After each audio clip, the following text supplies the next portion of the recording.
Hi everyone, it's attorney Bianca Jordan from brazenlegal.com. Thanks so much for watching this video.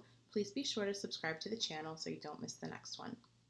Today's video answers a question that I've been getting a lot these days. The question is, can I still apply for asylum even though I lived in Brazil for a couple of years? In order to apply for asylum in the United States, you have to prove that you have been suffering persecution from your home country on account of your race, national origin, your sexual orientation, membership in a particular social group, political opinion, or religion.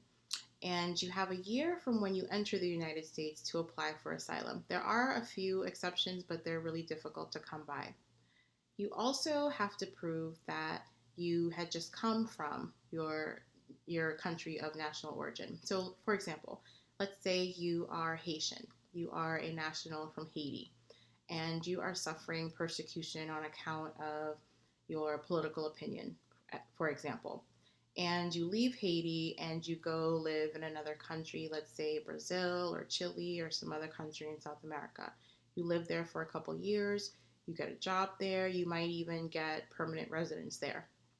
And then maybe the economy turns bad and you've lost your job now and things are just starting to get really bad. So now you think that you'll just come to the United States and apply for asylum. So you come to the United States, you make it to the United States, and you apply for asylum.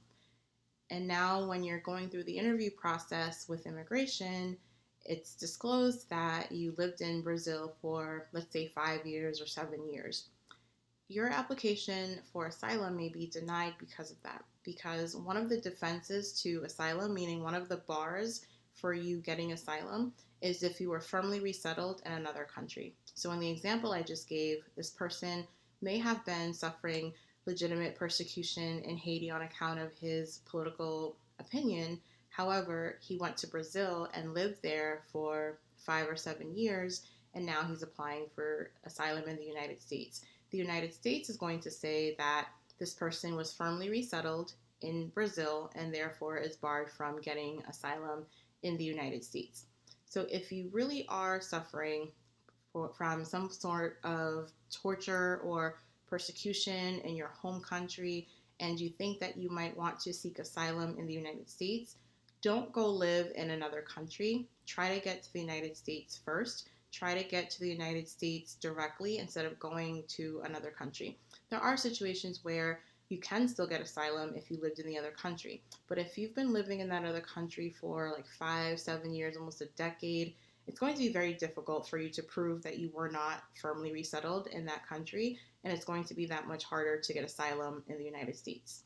I hope you found this video helpful. Please visit brazenlegal.com to learn more about me, my law firm, and how I can help you with your asylum cases. And please don't forget to subscribe to the channel so you don't miss the next video. Thanks so much for watching.